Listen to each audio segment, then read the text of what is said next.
When I tell people about my success with flipping houses and how they could do the same thing, the most common answer is, I would, but I don't have the money or the credit right now.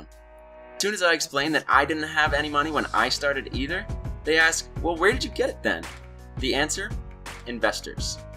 And where do you find these investors? You can meet investors anywhere. They're just people that currently are not satisfied with the return they're getting on their retirement account or their savings account.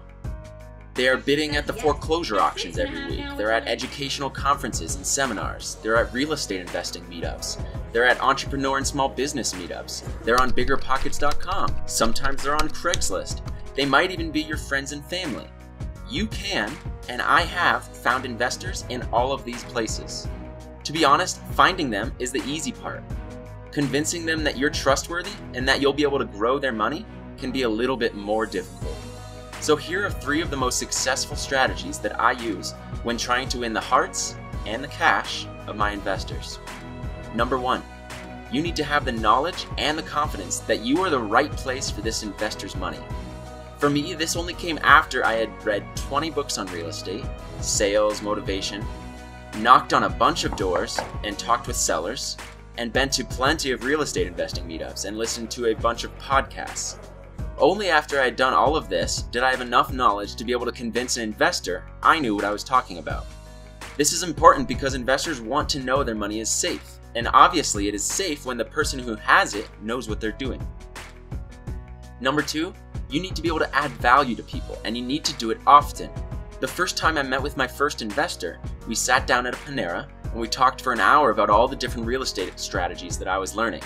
This was a guy who already owned 10 rental properties, so he was familiar with real estate, but I was actually able to teach him all about what lease options were and how they could be more profitable than rentals.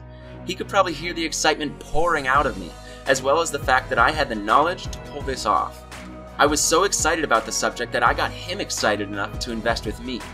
This is important because when people see you are genuine and would gladly give your time to help them and invest in them, they will obviously be more inclined to invest in you.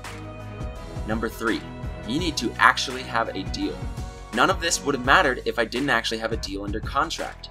So I would always recommend to people to go and talk to sellers first and have the confidence that you will be able to find the investor after you get a good deal. Think about what scenario gives you more negotiating power. Scenario 1. Hi, Mr. Investor. I was wondering if one day, if I get a deal, maybe could you give me money for it? And maybe could we do a deal together? And I promise I'll grow your money. Scenario 2. Hi, Mr. Investor. I have this deal under contract already. Here are the numbers. I estimate that we will be making a 20% return on investment in 4 months. I already have the construction crew that will do the renovations, and I have this report from a realtor saying what price it will sell for after we renovate it. Would you like to be a part of this deal? Or should I find another investor that's interested in putting their money to work for them? The second option is obviously way more powerful. It does include a little more risk, but I'm telling you, money is always out there waiting to be used. You just have to get a deal first. Now, there are 2 types of investors that I've found. First type are very easy to find. I'm telling you, anyone can use these investors. They're all across the country. They're called hard money lenders.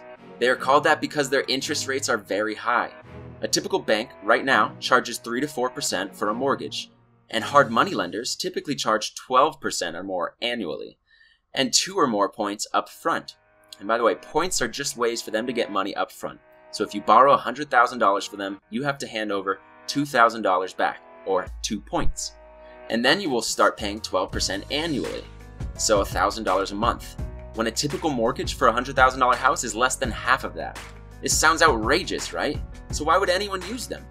You would use them because they lend only on whether or not you have a deal. They don't care if you have bad credit or how much money you make. They also lend on the after repair value, not the purchase price like most banks. So if you buy a $100,000 house to put $30,000 into it and sell for $170,000, they will give you 70% of the $170,000, which is way more than banks usually lend. But that still leaves you with $10,000 that you need to find to make the deal work. So that's where smaller investors come in. You find those smaller investors in the same place I mentioned before: friends, family, other members of your local real estate meetup, people at conferences and seminars, etc. Now, the second type of investors are called private money lenders. They're a little bit harder to find. I call them 100% investors. So these are people that have a lot of cash but don't define themselves as hard money lenders. I have had the most luck convincing these type of people to put up all 100% of the purchase and rehab price for you. So in the deal I mentioned before, instead of putting up 70% of the total deal, they would put up all $100,000 for purchase and $30,000 for rehab. That means I don't need to find a second investor. And they're more willing to partner with you instead of just charging you monthly interest payments. I prefer this method because it takes some of the risk out of flipping houses.